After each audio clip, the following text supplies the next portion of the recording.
welcome to the podcast. It's so good to have you here. Thanks, Robin. I'm so thrilled to be here. I feel like I've watched so many of your hot seat episodes, and it's an honor to be one of those people now. Oh my goodness. Yeah, I'm super excited. And I was just saying before we hit record, it feels like we just recorded an episode last week on your podcast together. And now we're on mine. And yeah, you know what? That's so true. I completely forgot. Like, you watch almost every single one of our episodes. You're our podcast manager. And so you're like, you know, everything that's happening and all the questions that I've been hit with and what's been going on in the podcast world. So yeah, it's so fun to have you joining me today for the hot seat. So, for anyone who doesn't know who you are, before we even dive into anything else, do you want to give everyone a quick little intro as to who you are and what you do? Yeah. Well, it's funny. I was when I was, envisioning the questions for you today, I was like, okay, I've seen all of them, so this is amazing. And it's been an interesting journey with you. You were one of my first clients as a podcast manager. I made a huge shift. I think it was around this time last year, and I had been a teacher for 10 years, and it was time for me to become that retired teacher that everyone told me was going to be so great a little earlier than I had predicted. But yeah, I was feeling like there was something else out there for me, and I just had to go and discover what that was. And podcast management seemed to just be a perfect fit. So here I am, discovering something new, starting my own business, and I'm just so excited that and proud of myself for taking the big leap. And yeah, it was lots of planning involved and lots of like little baby steps, but it's been a really amazing journey. And starting my own podcast, helping others launch their podcast, I feel very honored and grateful every single day that I get to do this, and especially I get to do it from my home. I love that so much. Yeah, you're really crushing it. You kind of just went all in on this business, which is awesome, and we're very grateful to have you helping manage and get all our podcast related things on track. So yeah, I'm so grateful to have you here, and I can see how lit up you are by the business as well. I feel like we should bring you on to talk about transitioning from schooling into business, because we have a lot of people listening who are in corporate jobs or are teachers who are transitioning into jewelry businesses. And, you know, that transition, it's a little different in terms of the actual business, but the feelings and the fear and the like what ifs that come up are so similar. So yeah, maybe we should bring you back on at some point to talk about your journey. But I know we're here for a hot seat episode, Carly. So I'm going to hand over the reins to you, and you can kick us off with our first question. All right. Yeah, this is very, very exciting to be here to ask you the questions that, I'm like, oh, I wish I could ask Robin that question. So I'm going to hit you Mm. with the first one. So, in running your own coaching business, and maybe even from when you did your own jewelry business, what is kind of a system or a process that keeps your business running that you cannot imagine not having? Mm.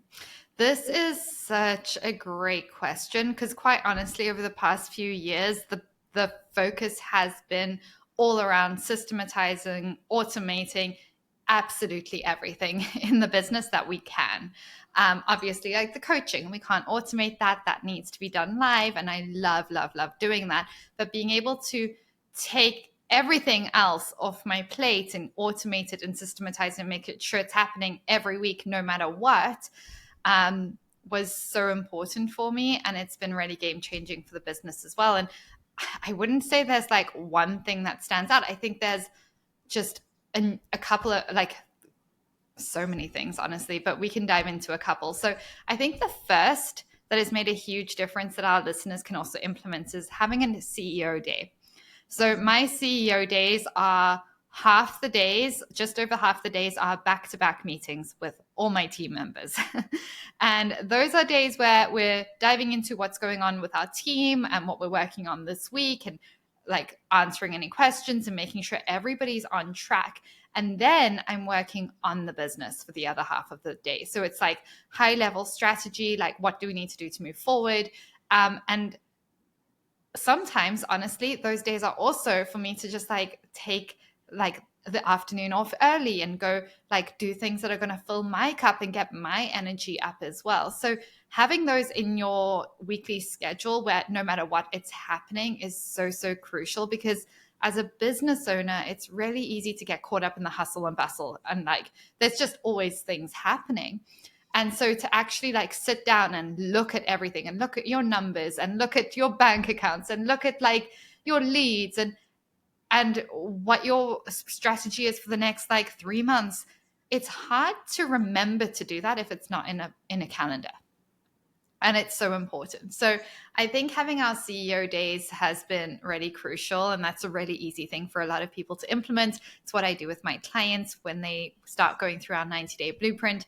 Every single week we have that day, which is their admin and CEO day, which is boring, but very important. I think when it comes to other systems, I mean, our content system is unreal. It is something I worked on for a very long time. We have lots of people involved in this. You're involved in this. Laura, our other team members involved. I'm involved. And if you guys see our social media or our emails that go out every single week, you will see that I look extremely active on social media. And what's funny is that if you actually look at the amount of time I spend on social media per week or per day, you would probably be completely shocked, because I spend maybe 20 minutes on Instagram a day, maybe. And we have 3 to 6 posts going out pretty consistently per day. We have emails going out every single week. And we have really nailed our content system. And that is not me hiring a social media agency and outsourcing that, because that's the biggest mistake I see brands making all the time. It's very hard for them to actually get clear on your voice. And when they're trying to be you, it's very difficult. But we've got a system now where it's all me. It's my voice. It's my thoughts. It's my opinions. But the way we've been able to break it down and to segment it and to get you involved and Laura involved and other team members involved, I could be sick for 3 months or on holiday for 3 months or just have a break for 3 months or 6 months or even a year, and nobody would know. Like I could not shoot another piece of content for the rest of the year and not post and not even log into Instagram, and nobody would know. They would have no idea. Like that's where we're at with our content. But in saying that, I do like to keep my hand on the pulse there. So I do choose to go in a couple of times a week, and I am posting live in addition to what else we have ready to roll. And it's more like things that are happening in the now that I'm like, oh my gosh, this is going to really hit hard for somebody right now. So that has been game changing, because I love social media. It lights me up. But it's one of those things where I don't recommend batching for new business owners. I don't recommend outsourcing either. You have to get clear on your voice. You have to practice using it. You have to develop that muscle. And when you have put in those reps and got clear on that voice, and I was talking to one of my clients about this today, because she's actually ready to do exactly what I'm doing. And I taught her the framework for content, and she's going to get someone to come in and help her. And it's going to be completely game changing for doubling her content production while cutting down the time that she spends on it. So it is super powerful. Any other systems and automations that we've implemented? Man, there's a lot. I mean, it's not even just the systems that I work on. It's even like the systems Laura is working on or our team members. Everything's just been automated. That everything that can be automated is automated. Everything that can be systematized is systematized. And one of the best pieces of advice I can give you guys, and this is going to sound crazy when you hear it, but it's what I kind of live by, and it has worked very well in our business, is when you make your first hire, depending on what they are for in your jewelry business. Now, if you're hiring somebody to help you with making, this is not going to apply to them. It's more for somebody who's helping you with the admin side of your business. Your first hire their first job should be to replace themselves with all the automations and systems they possibly can first. When they've done that, then you give them better roles.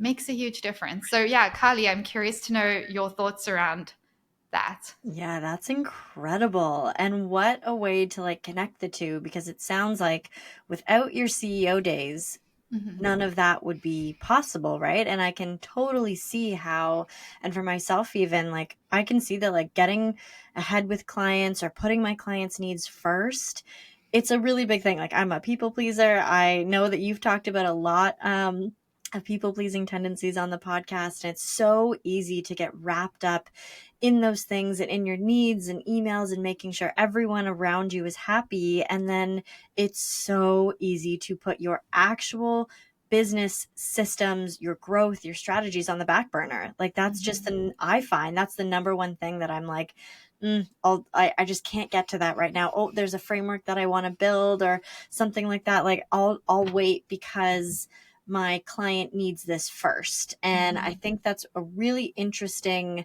thing that you do, because without one you don't have the other. So what a fantastic way to sort of frame everything, that you have those days where you truly step into CEO-ness and take care of content systemization and making sure that there's automations going out every single week. Like that must create so much more space in your brain and in your mind, which I'm sure is working all the time.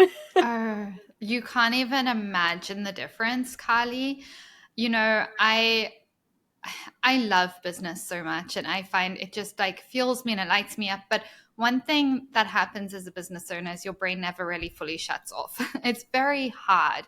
And it's taken me many years to get to this place where now, let's say on weekends, like I still love doing like 1 or 2 hours work in the morning, and it will be on a project I'm super excited about. And I just love it. It's part of my routine. I don't have to do it, I choose to do it. And then the rest of the day, I will check out. And I used to, for the rest of the day, really struggle to check out. I'd be thinking of all the things I need to do. I'd be thinking of all these ideas. And I'd just be like, I'd be there, but I wouldn't be super present with what I was doing. And over the past few months, it's completely shifted. And it's taken so much work to get to this place where I completely check out of my business. Like I don't even worry about it. I don't even think about the emails or whatever's happening. Like I'm not even. I just have been able to be so present when I'm away from my business now, and I don't think I'd be able to do that without the systems we have in place and the confidence that I have in the systems. And this doesn't happen overnight. This has taken years to get to this stage, but yeah, it's game changing, and it gives you so much energy as well. I love it. So. Yeah, that's super Yeah. inspiring, because I think that would be something for your listeners to be aspiring to, and to know that it's possible, and to Mm. know that with hard work in those first couple of years of business, like it's not going to be pretty, and you are going to be doing it all, and then you're going to find out and work different systems for yourself. And it's just really neat to see you kind of come through that first few years of business onto the other side, where there are moments in the week and the weekend that you can turn your brain off, your business brain off, Mm. and know that like that's coming for so many jewelry business owners, anyone who's kind of stepped into the freelance or entrepreneur world. It is about creating those systems, because if you are always the product that makes things go, you're and that's the way you stay, I don't know how much growth can happen from that. No, well, what you've got is you've got yourself a job. You've created Yeah. a full time job that you can't take a break from. And it's a trap I see a lot of designers falling into, because they feel this resistance to growing, because they're like, I shouldn't want to make more, or I'm comfortable where I am, or, what if this or this happens? If I get too successful, I'm already super tired and I'm heading towards burnout. If I want to grow my business, I'm going to like put myself in the ground doing that. And it's just recognizing that actually, when you grow your business, you can free up so much of your time if you really step into that role of CEO, where, yeah, maybe for some people listening, you're a true artist and you love the making and designing part. Great. Doesn't mean you still can't step into that CEO role where you're able to outsource or hire for everything else that doesn't need you involved. Scale your business up, and then you have a business which runs even when you're away, or you're on holiday, or you're taking maternity leave, whatever that is, and it's still bringing in revenue. There's different ways to set that up. So yeah, it's so important. That's amazing. I'm glad that you were able to share that and like know that it's coming for whether you're a Yeah. beginning business owner. It can feel really overwhelming. And yeah, if you take on more, you could burn out. So that kind of Yeah. leads me to my next question of when you are starting to think about hiring a team or maybe bringing someone into your vision, what was one of your biggest learning moments when either you were hiring or when you've seen your clients hire into their jewelry businesses or any business that you've had? Yeah, great question. So I'd say my biggest lesson is that for every hire I made, I took 6 months too long to make that hire. Wow. 6 months actually, my first hire, I should have hired within the first 90 days of my business. And I took a couple more months to actually do that. And that all came down to literally thinking nobody can do it as good as me. Mm. Nobody can do it as good as me. And how can I trust them? And how can I give them access to my Instagram? And how can I like give them access to this and this and this? And it's just been like, I see it in myself. I see it in clients that I support through this. And this is where like growing your business is so vulnerable. It's so hard because it really requires you learning to let go. And so my biggest mistake was not making these hires much earlier. I always waited too long. And then what happens when you make these hires is it depends on the type of person you're hiring and the role you're hiring for. But a lot of the people listening, you're hiring somebody who needs to be trained into the role. You're not hiring somebody with 20 years of experience of running a jewelry business who's coming in at $85,000 a year salary, most likely, if you're listening to this podcast. Those people can come in and help you ramp it up really quickly. If you're hiring somebody who's like, oh, they're like maybe in their 20s and they've got a few different job experiences and you're hiring them to help you at events or to help make and ship jewelry or to help with the social media side of things, those people need to be trained first. So what happens is you hire them, you need to invest a good amount of time, like 40 to 100 hours time into training these people up properly over the first few months. That's what most people don't do. And so you actually want to hire them when you're at a lower capacity of sales so that you have the energy and the time and the bandwidth to invest in them and set them up for success. What a lot of people do is they hire too late and then they don't have the time and energy and bandwidth to invest into their team members. And then they end up firing them because they're like, oh my gosh, she was rubbish. No, she most likely wasn't. She just wasn't set up for success. Honestly, like that's just been my experience. And so, yeah, I'd say my biggest mistake was taking too long for all the hires I've made. We have quite a lovely team right now, and every single hire I waited too long for. Yeah, what's Yeah. your experience been of that, Carly? That's really great advice. And I think it's super valuable to know that like there, even for myself, and I'm sure a lot of your listeners would be like, well, like I already have a list of things that I'd love to hire out for. And whether it's fear or, you know, I don't know what it could be, like just, you know, having margins that are too thin or you feel like they're too thin, but what's thinner, your energy or your margins, right? And I think understanding that is really powerful for yourself. And it's nice to sort of hear from you that like you can hire maybe earlier than you think you should, and it will actually benefit your business in the end. The other thing I love is just the investing time into those people.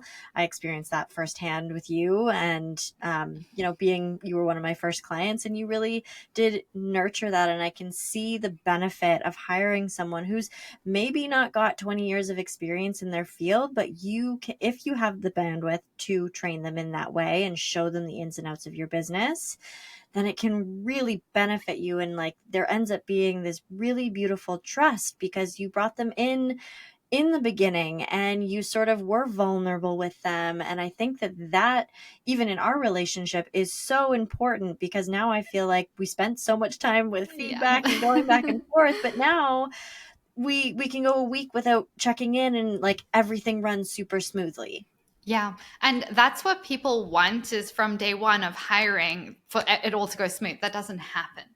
And then they get frustrated. And it's so important. And the one thing I'd say, Carly, that I didn't mention earlier, which is super important actually, is for most small business owners, as most people listening, your first hire is actually going to be in your personal life, not your business.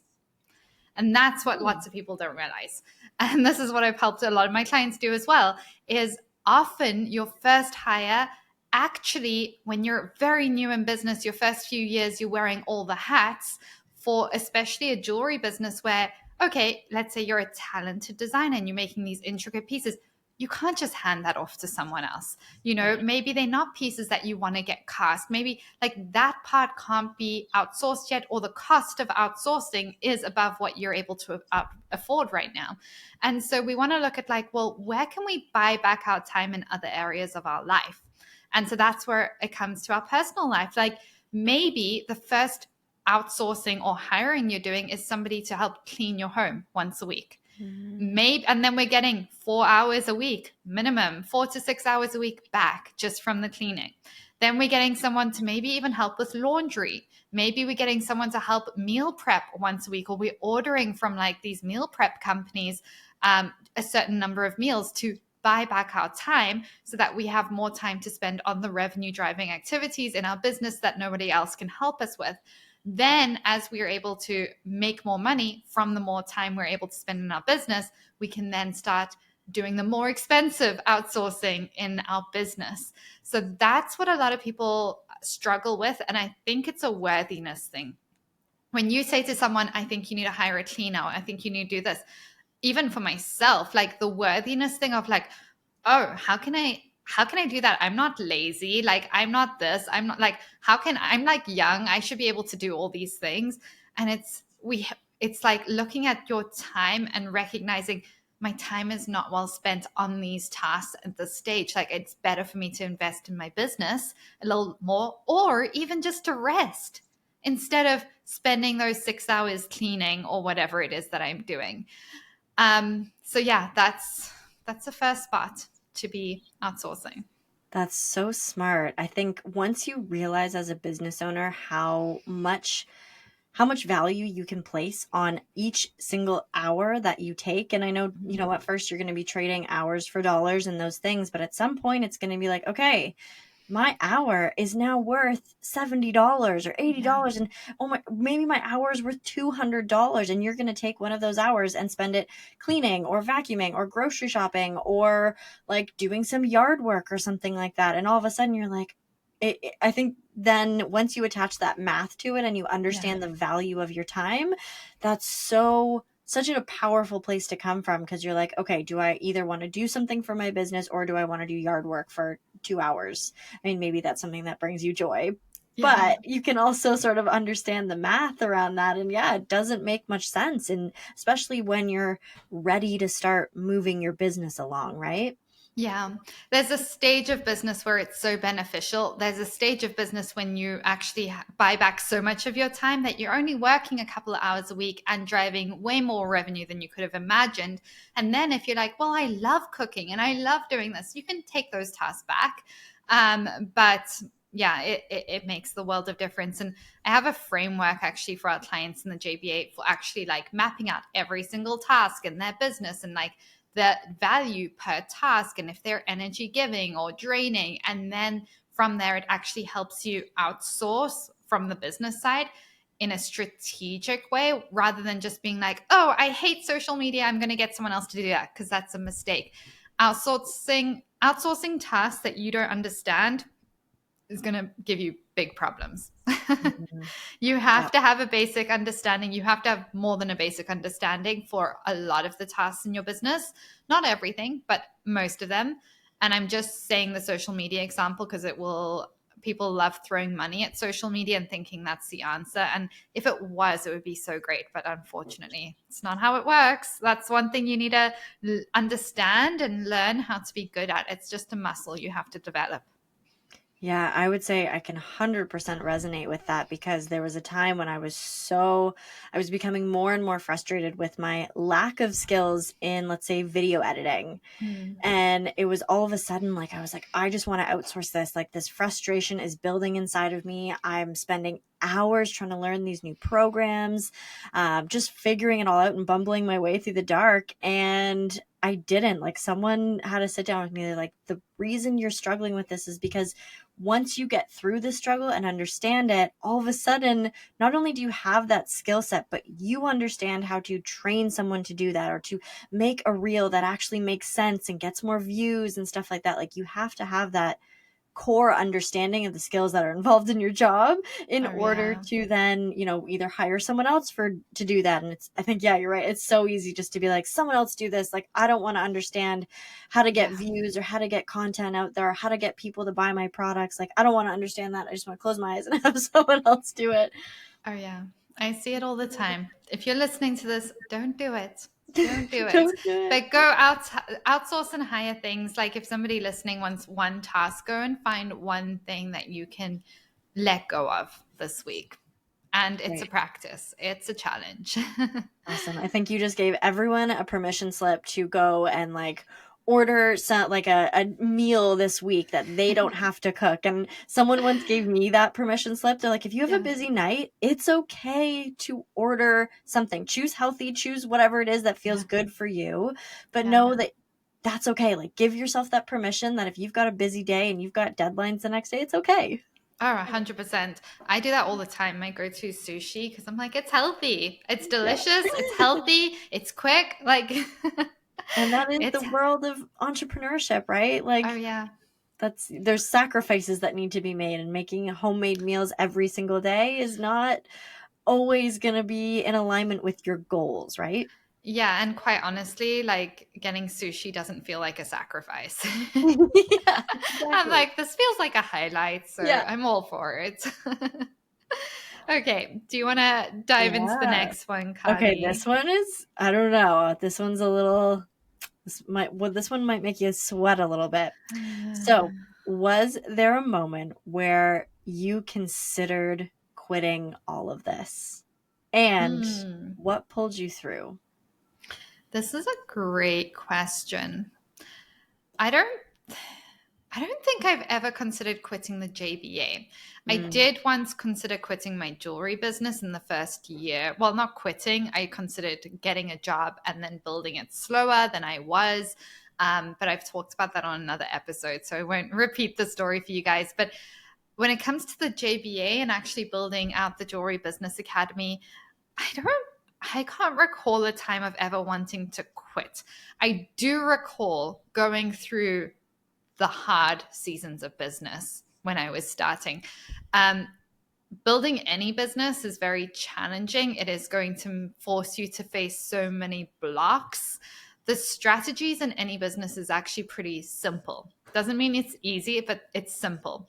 But we have blocks to showing up and to doing the thing and to doing it consistently when we're maybe not seeing results initially, and to being vulnerable and to doing things that are quite honestly cringy at some points. And so I definitely went through ups and downs, but I have never had so much conviction in what I'm doing. In terms of building this business, like, I just know that this is what I want to be doing in life, and I feel like it's a calling. And I never allowed those feelings to stop me from taking action. So I felt the feelings, I felt the sadness, I felt the anxiety, and I just kept showing up in small, tolerable steps consistently. And that makes a world of difference. What I did do in the past when I was a jewelry designer is I wasn't as good. Obviously, I didn't have as much experience in navigating the ups and downs of business. I wasn't as experienced in, I wasn't as resilient, I'd say. And resilience makes a huge difference, and we can only build that by going through it. So for anyone who's like considering quitting, you want to ask yourself like why you're feeling that way. Is it just because this is hard? Because newsflash, business is the hardest thing you're ever going to do. But so is staying in a corporate job. So is, like, if we look at marriage is hard. Not being married is hard. Having kids is hard. Not having kids is hard. Like, everything is hard. Just choose your hard and choose what's going to give you meaning, and then go all in on that and really commit to that and find ways to make it easier. You can make it easier by getting support. You can make it easier by building community. You can make it easier by actually learning what strategies you need to do and setting up systems like we talked about that help you implement that. But I don't recall ever wanting to quit. I've had moments of like just doubt and stuff in the early stages, but that was a couple of years ago. But no, I'm very obsessive when it comes to business, and I was very much like, oh, I literally don't care how long this takes me. If this takes me 20 years, like I'm all in. I'm literally all in. I'm just doing it, and like nothing's going to make me stop. So yeah, what's your experience been, Carly? That's great. It's really nice to hear that you were able to reframe that. And I love what you said of I definitely went through hard seasons of business or challenging seasons of business rather than like, oh yeah, that one time when I was so stressed and anxious that I just wanted to throw in the towel. And I think it really goes to show that when you are aligned with your passion and you've found something that, there are no quit days like for this, like, and it reminds me actually, and you probably know this chart, the Alex Hormozy does it, like the root of an entrepreneur, and like the start, the excitement, the crescendo, you're getting all pumped up, and then you're like, okay, great. And then there's like this downfall moment, and you're like, oh, this is hard, this is challenging. And then you get to this point where you maybe you see another shiny thing and you're like, ooh, well, this is hard. Let me go try something else because this isn't working for me. And then you go off and you just keep repeating that cycle of entrepreneurship. And I think getting past that little point where you're like, yes, this is hard. Yes, it's challenging. Maybe I am doubting what I'm doing. But that push to keep going and to like understand that you are in alignment and you are learning and you are, growing alongside your business, sticking with that and that persistence is so key, because there are definitely moments where I doubt, leaving what I left. And I think those are healthy. Like it's like a grieving process, right? Like you changed your whole life from corporate to jewelry designer to coach now. And I think it's okay to grieve what you've been through, or grieve that like it used to be easy, or I used to feel like I could turn my brain off and now I don't. And it's okay that you're going through that. Oh yeah, 100%. I think all our feelings around whatever people are going through are very valid. And one thing I'll say is I've never grieved the corporate world. My hardest days of entrepreneurship are nowhere near as bad as the corporate world in my experience. So yeah, I've thank goodness not grieved that. Yeah, that's healthy, I think. Yeah. I'm like, I don't miss any of it. So yeah, I'm very grateful to be an entrepreneur. I always compare, okay, I don't want anyone who's got a corporate job to feel bad about this. This is just my experience. But I compare like the corporate world more to schooling. You have like, it's very rigid. Here's what it looks like in a lot of jobs. And then I compare entrepreneurship to university or college. Like you have freedom. You're doing the things you love with the people you love. And it's just, there's that energy, feels super fun. That's how I feel like entrepreneurship is. University's super hard, super challenging. But like there's something exciting about that. So that's kind of how I see entrepreneurship. It feels very similar. Yeah, there's that sense of autonomy that all of a sudden you're like out in the world kind of by yourself. Like that was my experience, is that I left the house exactly when I started to go to university, and it was kind of like, oh wow, look at this shiny world around me, and I'm going to completely try to grasp and grapple with what is going on while making all of my own choices. Because before that, it was just like choose one course in high school of what you want to do, and hopefully you like it kind of, and if not, too bad. And now it's like you get to choose your courses and your streams and all of that wonderful stuff. So you learn so much about yourself in this process. Oh yeah, I always say entrepreneurship for me is like personal growth on steroids. Like I have learned and grown so much through building businesses, and I see it with my clients as well, because businesses are going to help you grow.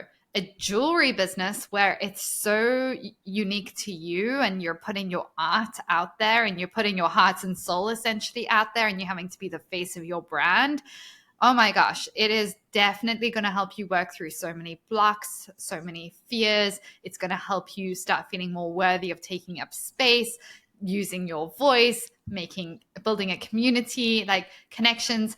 It's it's the best. So yeah, I think that's probably my favorite part of entrepreneurship is the personal growth that comes along with it.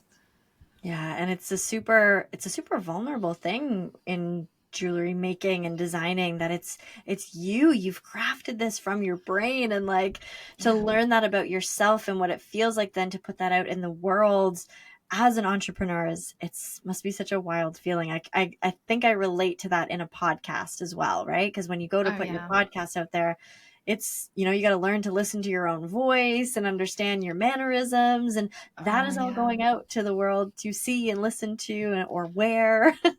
Podcasts are, it's funny, podcast marketing, I teach it in the Jewelry Business Academy. Like a lot of our clients start podcasts as well. And what I find interesting is it's one of the most effective forms of organic marketing.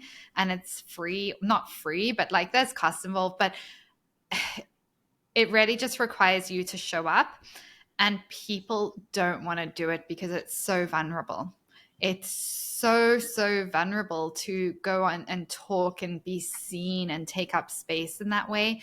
Most podcasts don't make it past the first 20 episodes, which is just wild to me, and I can see why. It's because it's too vulnerable, it's too scary, it's too out there, but it's so effective for business and for connections and relationship building and community building. And I forgot where I was going with this. But yeah, it's one of the things we teach our clients is podcast marketing. But what did you say before, Carly? Because this is definitely leading on from that. I think just putting your soul out there and having to listen to yourself and have people hear your voice and your take on things, because maybe your take isn't the same as someone else. And I just think, yeah, it's a wild thing even to like learn how to watch yourself and learn how you talk and connect with people. Yeah. Now you've sparked my memory. So yeah, you're so right. And what also happens is that you get feedback when you go out there, and like you know how scary it is to like be like, okay, I'm gonna go do this. I'm gonna spend hours recording and learn the technology and put it out there and get it onto Apple Podcasts and Spotify. And then I'm gonna go and tell people to go listen. And then I'm going to wait and see their feedback. And I remember in the very early stages of my podcast, somebody left me a review, and she basically said something along the lines of the the content on the podcast is great, but the host sounds bored. Like she basically just said a whole thing about how the guests are amazing, the content's amazing, but the host sounds bored, and she keeps saying because I used to say yes so that people know I'm listening, and I'm also new to podcasting. And I remember reading that and just thinking, how like there's no way somebody who's done a podcast would leave a review like that. There's no way, because you know how much fear and how many blocks you have to work through to actually go and actually get a podcast out there. I would never criticize somebody who's got a podcast, even if it's absolutely terrible sound, if it's like a hot mess. I'm just like, get it out there, let it be messy, let it be scrappy. You can refine. Getting it out there, you're already ahead of like most people. And I just like getting feedback like that. I know people listening who maybe have gone and done something scary like this in business. Maybe it's even just a social media post and they get feedback. They think, oh my gosh, they're right. Oh my gosh, I'm not good at this, or I shouldn't be doing this, or how could, like, now I'm scared to take action again. And I think it's just really important not to allow feedback. We have a negativity bias, not to allow that to stop us from going and building our dream business and growing as individuals, because it's so easy for those little comments that people take 3 minutes to write from people who don't have businesses and don't understand our dreams and don't understand what we're working to. It's so easy for those to have such a big impact on us moving forward. That's so true. I also think even in the podcast community, like because we all understand what it feels like to put out episodes and to show up week after week. Like, I have found the online podcast communities that I'm a part of so supportive. Like, it's truly incredible because everyone there gets it, right? And I just think it's a beautiful experience that if you do put out a podcast and you're maybe nervous, like joining a community that's purely built around putting out new podcasts or growing your podcast, joining those is a really nice experience if you haven't joined a community before online or something. Like, it's really beautiful because all those people get it. Oh yeah, 100%. That sounds like our JBA community actually, because it's the same thing. It's like having jewelry business owners who are navigating the same challenges or the same stuff from customers and suppliers, and that you're like, oh, I'm not alone in this. Like, oh, all these people are going through this, and we can sit here and laugh about it and like take away the power that situation or whatever had over us. So, yeah, community is massive, and there's just in today's day and age, like I can't imagine not being a part of communities in different areas of life and business. It's game changing. It's so crucial. So Yeah. this next question is a little bit, it's not about community, it's about yourself. So what's a boundary that you've had to fiercely protect to keep your energy kind of like clean and clear for yourself? Oh, I love this one. So, you know what's funny is we have a section in our Jewelry Business Academy where I teach clients about boundaries and like they have to go implement boundaries. And out of everything I teach, this is the one thing they all struggle with. It's so funny. Like we can do all the hard things. Like they'll show up on the podcast, they'll do the social media, but the boundaries with family, with friends, with customers, it's so hard. And for me, you know, I'm not actually the highest energy person. I have lower energy days. And so I am so fiercely protective of my energy. And I think there's different categories or different ways that I do this. So do you want me to go into like personal life and then business, or what sort of angle would you Maybe like? give us one personal thing that you fiercely protect and then something in business. Okay, so personal, this is really easy. And this is something I learned to do very early on, even when I was a designer, is I don't socialize between the hours of like 9 to 5 on weekdays with friends and stuff. At one stage when I was new into entrepreneurship and full time, I'd be like, oh yeah, I'd say yes to the 1 p.m. coffee and the this and the that. And do you know how that just takes all your key energy away from your business? And then you have to work in the evenings and then you just get behind. And so I just don't socialize between 9 to 5. Like I won't make social plans. In saying that, there's some exceptions. You know, I go and work at a coffee shop that I love, and I often bump into friends there. And I will be like, okay, I'm just going to chat to them for 20 minutes. But then I'm very much making sure I'm still getting all the key things I need done that day. I have days where I'll just plan a quick walk or something with somebody, but that is not so much socializing. It's like it's very structured. I'm not just handing over my time to people. I'm making sure my work is done first. And then it's like, okay, you know what? This feels energizing to me. It doesn't feel like just socializing. Like I feel like this is going to give me more energy for the rest of the day. If it's just a normal social engagement thing, I find them slightly draining. So I am a little bit more wary of those. And those can happen before work. They can happen after work. They can happen on weekends.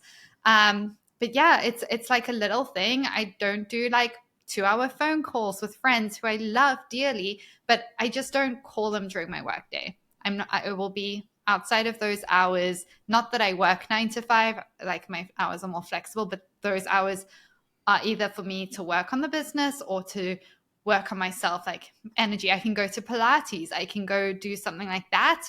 That's going to energize me, but I'm not just giving away my energy in other ways. Does that make sense, Carly? Yeah, that makes perfect sense. And I think so many entrepreneurs struggle with this. It's just like all of a sudden now you work for yourself and you've got hours in the day that no one's watching you and you can be on your phone or you could take phone. Like for me, the biggest thing was taking phone calls because all of a sudden as a teacher, I could never pick up my phone. Like you could not reach me between 8:30 and 4:30 because I was with the children. And so for the first probably 6 months of business, like I was on the phone a little bit too much than I should have been because it was like, oh my God, I now get to do this thing. And I think it's so key because now I'm like, okay, yeah, that friend did message me or they do want to chat, and I'm not going to call them until 5 or 6, or I'm going to wait till the evening. And I think it's so important to, and maybe you even kind of stumble along with this and figure it out in a very real way, how much time ends up being sucked out by these socials,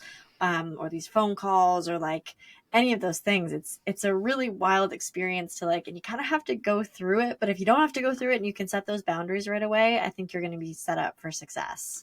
Yeah, it makes a world of difference. And I think recognizing where your best energy is spent, like nobody's best energy is spent for 8 hours of the day. But I think the mistake entrepreneurs make, especially women, is they think, oh, I have these 3 hours that nothing's scheduled this afternoon. So then I must allow friends who want to see me then because it's free. It's not actually free. It's time for you to rest. It's time for you to organize your home or organize your studio or just like have headspace to think a little bit, and like not feeling like just because it's open means that it's open for socializing. And so just reframing my calendar in terms of, okay, I have social things that I'll do and I love them, but the social hours and the free time hours are different categories. I love that. So yeah, that's made a world of difference. And then within the business, when I was new, I was also very much a people pleaser for many years, and I always want to go above and beyond. And I just had no boundaries with clients very early on, and that was just on me. Like I was available 24/7. I remember like literally not being able to get through my day because I'd see a question on like Saturday and I'd be like, okay, I need to sit and think and answer. And no, bearing in mind, this was all me. Like the clients knew that I actually wasn't going to respond on weekends. I wasn't going to respond on evenings, but I was like, oh, I don't want them to wait till like Monday. I need to do this. And I remember even one Saturday night at 11:30 at night. Now I go to bed at 9. At 11:30 at night, I was like answering questions so I could help clients so that they wouldn't have to wait till Monday. And that nearly killed me. Nearly killed me. I very nearly burnt out doing that. And that was all my own fault. It was all my own fault. And I think that boundary of recognizing that, number one, there are no emergencies in a jewelry business, and your emergency is not my emergency. So if I have a client, and I'm very firm with this, and my clients know that this is the case, like, don't post an emergency question on a Friday afternoon at 5 p.m. where you need feedback in 45 minutes time because you have to send something to the printer today that you've known about for 6 months. Like, I'm not going to look at it till Monday. And why this is really important for me to withhold this boundary with myself, but also for my clients, is that I have to help my clients set their boundaries with themselves. You don't want to build a business from a place of everything's an emergency when it's not. You're not a surgeon. Nothing's an emergency in a jewelry business. It's just disorganization. It's just disorganization. So it's really important for me to help my clients recognize that, oh no, these aren't emergencies. I don't have to feel anxious and stressed about this. Oh, maybe I'm super late with this. Okay, it's not the end of the world. It can go to the printer on Monday. Now I know for next time I'm actually going to look at my time and where did I make a mistake here, or where can I help like optimize my time management, or they can speak to me and I can help them with that. But what I was doing by not holding that boundary up was I was building resentment, and I was getting very tired and very low energy, and I wasn't being able to support clients in the best way possible. Whereas having very strict boundaries around how clients can communicate with us, the times and places and the methods through which we do this, has made it easier for clients to ask more questions and get really detailed responses, but when I'm high energy and super focused. And it's helping them reframe that problems in their business are not emergencies. It's just the nature of businesses. You're there to solve problems. And, it's helping them not live in this fight or flight mode either. Does that make sense, Carly? That makes a lot of sense. And I love the part that it is just, I mean, sometimes you do make that mistake and you do need an answer in 45 minutes. And I think that just goes like, sometimes you have to learn that in the first little bit to then be like, oh yeah, let me take 100% responsibility and accountability for that, because I could have found out that information on a Wednesday. And if I had been more organized, I could have allowed for space for whether it's revisions or understanding, certain dates, like being more prepared and organized can help you set your own boundaries and not walk on other people's boundaries as well. And I love that you're modeling that as well. Like that is not my number one thing. Like I know sometimes we can slip up and there's just like things that go out and I find myself working on Saturday. And I also know that I don't expect anyone to respond to me. And a lot of times Yeah. I'll preface that with just saying like, I don't expect you to respond. I'm just putting it out there now. I'll talk to you on Monday. Yeah. And I think just understanding that, setting that model, and then no one expects you to respond really on a Saturday. It's not an emergency. They're with their families. They're doing other things. That's your time. And I think those boundaries, they're so key. And I think it's beautiful that you can set that and model that. Oh yeah, it makes a world of difference. And again, it gives you headspace, it gives you energy. And it's I think one of the things, if anyone listening can take away from this, I did a whole episode on people pleasers the other day, a few weeks ago actually, I think with Steph. So you guys should definitely listen to that. But what's more important than people liking you is people respecting you. So that goes for your family, it goes for your friends, it goes for your customers, it goes for the people you're working with, the store owners. Like it's more important that people respect you than that they like you. And if your goal is just for everyone to love you and like you in business, you're in for a rough ride. it's not it's not what you should be working towards. You should be kind, you should be honest, like all those key things, but also honor your boundaries and honor your energy and honor your time. And where this comes into play a lot in the jewelry industry is people underpricing. They underprice their pieces because they feel, again, they don't have that boundary around my time is valuable. The time that it took to make this is XYZ. So the price should be X, like whatever it is. They underprice, which over time leads to resentment. They will get a request from a customer and they'll jump on it immediately instead of having those systems in place where it's like, awesome, these orders will be worked on next week, Wednesday, or whatever it is. And I can't tell you what a difference these boundaries make in business and in your personal life. It's game changing. Yeah, that's really, really important for your own energy, for your business's energy. And yeah, if you grow a business without boundaries, I can't imagine the mess that you would get yourself into later on down the road. What I will say is you will spend a lot of money on therapy if you do that. Therapy is not cheap. Carly, I just realized what time it is. This has gone so quickly. I don't know if you have time for one last question or if you... I have a couple this or that for you. So do you want to end off on that? Yeah, let's dive in. Okay, so this is jewelry specific. I feel like I've listened to so many of your podcasts. I could I could launch my own jewelry business at this point. So would you rather selling at markets or selling online? Online. Made to order or ready to ship? Ready to ship. Product-based content or personal brand storytelling? Storytelling. Ooh, I like that one. Batch content days or in-the-moment posting? Ooh, it depends what stage of business, but where I'm at now, batching. All right. Morning CEO time or late night creative flow? Morning CEO time. Hiring help or DIY forever? Hiring help. For sure. 100%. Customs or collections? Collections. Email list or Instagram marketing? Email. Okay.